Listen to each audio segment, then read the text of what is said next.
Bismillahirrahmanirrahim. Dear students, Assalamu alaikum. Our today's topic is conjunction. Parts of speech में हम previous topics को पढ़ चुके हैं, उनको समझ चुके हैं।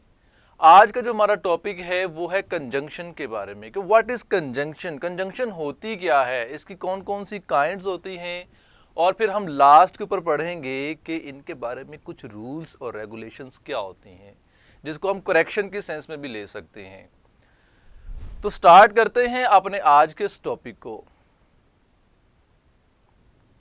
A conjunction is a word that connects elements of a sentence such as words, phrases और clauses। अब कंजंक्शन का वर्ड ही आपको बता रहा है कि कंजंक्शन का मतलब होता है कंजंक्ट करना, आपस में जोड़ना, आपस में ज्वाइन करना। तो कंजंक्शन बेसिकली वो वर्ड्स होते हैं जो मुख्तलिफ वर्ड्स को, मुख्तलिफ क्लॉजेस को, मुख्तलिफ फ्रेजेस को आपस में कनेक्ट करते हैं, आपस में कंजंक्ट करते हैं, आपस में ज्वाइन करते हैं। वेरी सिंपल, ये इसकी डेफिनेशन थी। अब हम देखते हैं कि कंजंक्शन के कौन कौन से वर्ड्स हो सकते हैं। यहाँ पर तमाम काइंड से लिए गए कुछ अल्फाज हैं, उनको पहले हम पढ़ते हैं, फिर हम इनकी काइंड्स की तरफ चलेंगे। वो वर्ड्स कौन कौन से हैं? Till, however, lest, once, than, that, when, as much as, else, only, and, to, but, wherever, either or, neither nor। तो ये कुछ एग्जाम्पल्स के लिए हमने यहाँ पे वर्ड्स लिखे। अब हम इनकी काइंड्स के बारे में पढ़ते हैं कि कंजंक्शन की कौन कौन सी काइंड्स होती हैं। तो पहली जो हमारे पास मौजूद है वो है coordinating conjunction, second one is subordinating conjunctions, and the number 3 is correlative conjunctions. अब हम इन तीनों काइंड्स को वन बाय वन पढ़ते हैं। नंबर 1 है हमारे पास कोऑर्डिनेटिंग कंजंक्शंस। तो फर्स्ट ऑफ ऑल हम इसकी डेफिनेशन को पढ़ लेते हैं। Coordinating conjunctions join two words, phrases और independent clauses which are parallel in structure. Very simple के कोऑर्डिनेटिंग कंजंक्शंस जो होते हैं ये दो अल्फाज को आपस में जोड़ते हैं, दो फ्रेजेस को आपस में जोड़ते हैं, या दो क्लॉजेस जो कि इंडिपेंडेंट हो, यानी कि दोनों क्लॉजेस इंडिपेंडेंट हो, उनको अपनी बात कंप्लीट करने के लिए किसी दूसरी क्लास के ऊपर डिपेंड ना करना पड़ रहा हो। ऐसे क्लॉजेस को और ऐसे फ्रेजेस को आपस में जो कि पैरेलल स्ट्रक्चर के अकॉर्डिंग हो, बराबर हो, इक्वल हो, उनको जो आपस में कंजंक्ट करने वाले अल्फाज होते हैं उनको हम कोऑर्डिनेटिंग कंजंक्शंस कहते हैं। फॉर एग्जाम्पल वो कौन कौन से वर्ड्स हो सकते हैं, जैसे कि एंड है, बट है, otherwise, लेस्ट, for, nor, or, so, yet, still, as well as etc। अब हम इन चीज़ों को एग्जाम्पल्स के जरिए पढ़ते हैं। जैसे मैं कहता हूँ the first sentence is I like T and coffee. अब यहाँ पर आपने देखा कि एंड कंजंक्शन के तौर पर इस्तेमाल हुआ और इसने दो अल्फाज को आपस में जोड़ा, टी और कॉफ़ी को, जो कि पैरेलल स्ट्रक्चर के अकॉर्डिंग चल रहे थे। तो यहाँ पर एंड क्या होगा? एक कोऑर्डिनेटिंग कंजंक्शन कहलाएगा। सेकेंड सेंटेंस में कहता है Ali likes T but Yusuf likes coffee. अब यहां पर देखेंगे दो सेंटेंसेस हैं। अली लाइक्स टी एक इंडिपेंडेंट क्लॉज है, ठीक है, अपनी बात कंप्लीट कर रही है, उसको अपनी बात कंप्लीट करने के लिए दूसरी क्लॉज का के ऊपर डिपेंड नहीं करना पड़ रहा, उसका सहारा नहीं लेना पड़ रहा, ठीक है। इसी तरह से यूसुफ लाइक्स कॉफी, ये भी बात कंप्लीट है, इसको भी अपनी बात कंप्लीट करने के लिए पहले वाली क्लॉज के ऊपर डिपेंड नहीं करना पड़ रहा। तो यही तो था कि पैरेलल स्ट्रक्चर के अकॉर्डिंग जो फ्रेजेस होंगे, जो क्लॉजेस होंगे, जो वर्ड्स होंगे, उनको आपस में जोड़ने वाले अल्फाज हमारे कोऑर्डिनेटिंग कंजंक्शंस के अंदर आते हैं। नेक्स्ट है सब ऑर्डिनेटिंग कंजंक्शंस। इसमें क्या कहता है कि subordinating conjunctions joint elements of unparallel sentence structures. These elements are usually a dependent clause and an independent clause। कि सबऑर्डिनेटिंग कंजंक्शन जो होते हैं ये भी बेसिकली दो सेंटेंसेस को, दो वर्ड्स को, दो फ्रेजेस को आपस में कंजंक्ट करते हैं, लेकिन वो अनपैरेलल सेंटेंस स्ट्रक्चर्स होते हैं, ठीक है। इनकी एक क्लॉज डिपेंडेंट होती है और एक इंडिपेंडेंट होती है। इनके एक के अंदर बात कंप्लीट होती है, दूसरी को बात कंप्लीट करने के लिए पहली वाले के ऊपर डिपेंड करना पड़ता है। अब ये कौन कौन से अल्फाज हो सकते हैं, पहले हम उन अल्फाज को पढ़ लेते हैं। अल्फाज हैं हमारे पास because, since, after, if, that, enough, through, till, before, unless, as, while, etcetera. अब हम कुछ एग्जाम्पल्स के जरिए इसको पढ़ते हैं। जैसे कि हमारे पास एग्जाम्पल के अंदर सेंटेंस मौजूद हैं कि Ali went swimming although it was raining। अब इंडिपेंडेंट क्लॉज हमारे पास क्या है कि अली वेंट स्विमिंग, कि अली स्विमिंग के लिए गया, ठीक है। ये एक इंडिपेंडेंट क्लॉज है, बात कंप्लीट हो रही है। लेकिन जो अगला क्लॉज है हमारे पास वो है although it was raining, अगरचे बारिश हो रही थी। अब यहां पे देखें कि बात कंप्लीट नहीं हुई। इस बात को, अपनी बात मुकम्मल करने के लिए, अपनी सेंस मुकम्मल करने के लिए पहली वाली क्लॉज के ऊपर डिपेंड करना पड़ रहा है, ठीक है। तो ये एक अनपैरेलल सेंटेंस स्ट्रक्चर है। यहाँ पर हम although को कहेंगे कि ये एक सब ऑर्डिनेट कंजंक्शन है, ठीक है, क्योंकि इसने ऐसे सेंटेंसेस को आपस में, ऐसी क्लॉजेस को आपस में कंजंक्ट किया जो कि पैरेलल नहीं थी। सेकेंड सेंटेंस हम पढ़ते हैं कि I went to the store when he was washing my car। अब I went to the store एक इंडिपेंडेंट क्लॉज है, बात कंप्लीट हो रही है, लेकिन सेकंड पार्ट के अंदर कि when he was washing my car, अब यहाँ पर बात कंप्लीट नहीं हुई। इसको बात कंप्लीट करने के लिए पहले के ऊपर डिपेंड करना पड़ रहा है। तो यहाँ पर हम when को कहेंगे कि ये एक सब ऑर्डिनेट कंजंक्शन है। नेक्स्ट जो हमारे पास थर्ड काइंड आ रही है वो है कॉरिलेटिव कंजंक्शंस। अब ये क्या होते हैं, पहले हम इसको डेफिनेशन के जरिए जानने की कोशिश करते हैं। कहते हैं correlative conjunctions use a set of words in a parallel sentence structure to show a contrast or to compare the equal parts of a sentence.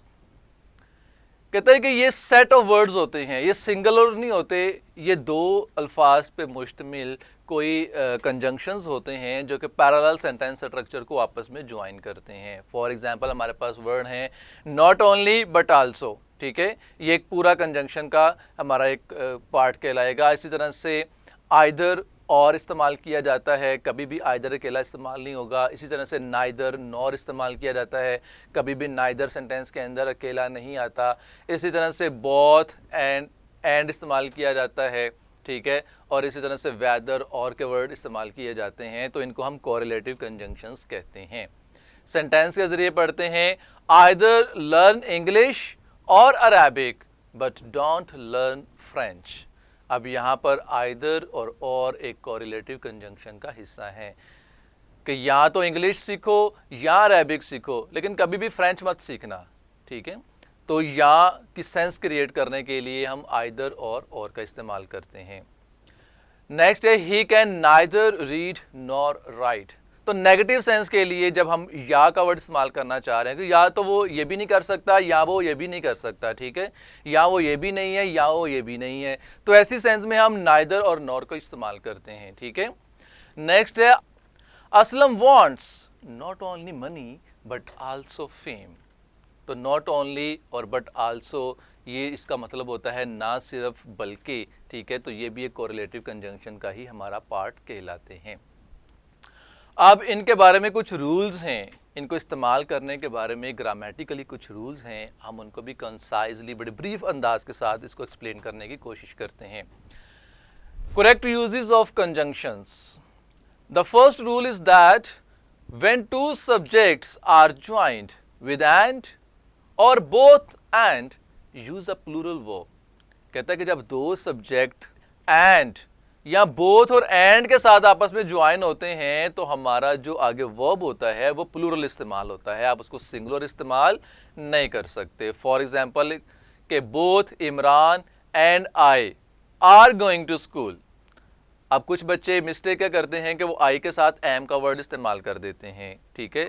लेकिन हमने पढ़ा कि जब दो सब्जेक्ट जैसे कि इमरान और आई दो सब्जेक्ट थे, ये बोथ और एंड के साथ जब ज्वाइन हुए हैं तो हमने प्लूरल फॉर्म लेनी है और वो क्या है, आर। तो both Imran and I are going to school. The next one is when two subjects are joined with as well as use verb according to the first subject। बड़ी इंपॉर्टेंट बात कि जब हम दो सब्जेक्ट को as well as के साथ मिलाते हैं तो हमने अपना verb अपने पहले सब्जेक्ट के अकॉर्डिंग इस्तेमाल करना होता है। एग्जाम्पल के जरिए देखते हैं इसको।